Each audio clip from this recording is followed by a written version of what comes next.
आज हम डिस्कस करने जा रहे हैं स्टैट्यूटरी कंप्लायंस ऑफ इंडिया के अंतर्गत कितने कंप्लायंस को हमको फॉलो करना है। किसी भी ऑर्गेनाइजेशन को हम बनाते हैं या हम रन करते हैं तो उसके लिए कितने प्रकार के एक्ट को हमको फॉलो करना है ताकि हमारे एम्प्लॉय के जितने भी बेनिफिट हैं, स्टैट्यूटरी बेनिफिट या फिर सोशल सिक्योरिटी बेनिफिट हैं या फिर मेडिक्लेम हो, इंश्योरेंस हो या फिर उनके वेलफेयर से रिलेटेड बेनिफिट हो, वोमेन के रिलेटेड बेनिफिट हो, उन सारे बेनिफिट को, उन सारी चीज़ों को रूल रेगुलेशन में ला सकें। मैं आपको बेसिक डिटेल देने जा रहा हूँ। उन सारे एक्ट को आपको फॉलो करना है ताकि आप कंप्लाइंट हो सकें और नॉन कंप्लाइंट से बच सकें। सबसे पहले कोई भी ऑर्गेनाइजेशन हो वो 3 डिफरेंट पार्टिकल में हो सकता है। अगर आपने shops and commercial establishment act में रजिस्ट्रेशन कराया है या लाइसेंस लिया है तो आपको इस एक्ट के अंतर्गत फॉलो करना है।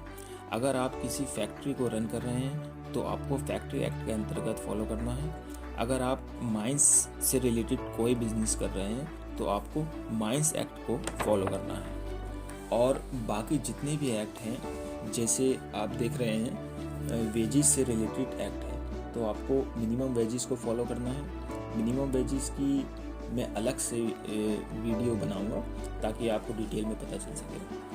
और टाइम टू टाइम इसमें चेंजेस भी होती हैं, जैसे कि स्टेट रिलेटेड एक्ट है, सेंटर रिलेटेड एक्ट है, तो इसमें इंक्रीमेंट होता रहता है तो मैं अब उसके लिए अपडेट करता रहूँगा एज़ पर सेंट्रल और स्टेट स्पेसिफिक। और आपको कैटेगरी ऑफ एम्प्लॉयमेंट है उसके हिसाब से आप देख सकते हैं। सोशल सिक्योरिटी एक्ट के अंतर्गत EPF एम्प्लॉय प्रोविडेंट फंड को फॉलो करना है।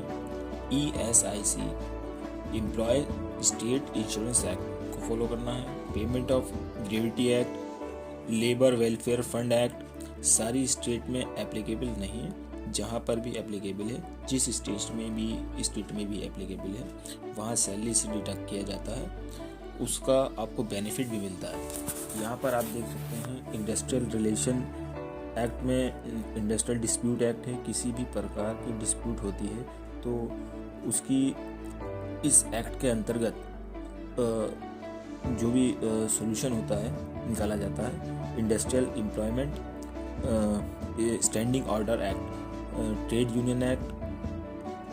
तो यहाँ पर देख लेते हैं कि वोमेन के लिए कितने बेनिफिट हैं। Benefit for women, maternity benefit, equal remuneration act, sexual harassment of women act, workplace, holidays के लिए भी हैं, industrial establishment, national and festival holidays और weekly holidays act. Tax profession act जो होता है काफ़ी सारे स्टेट में एप्लीकेबल है, काफ़ी सारे स्टेट में एप्लीकेबल नहीं है।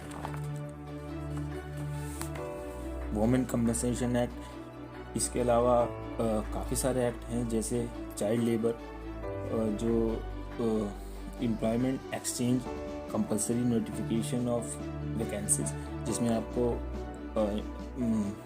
जैसे भी कोई भी वैकेंसीज या कोई भी नोटिफिकेशन होता है उसमें आपको अपडेट कराना होता है।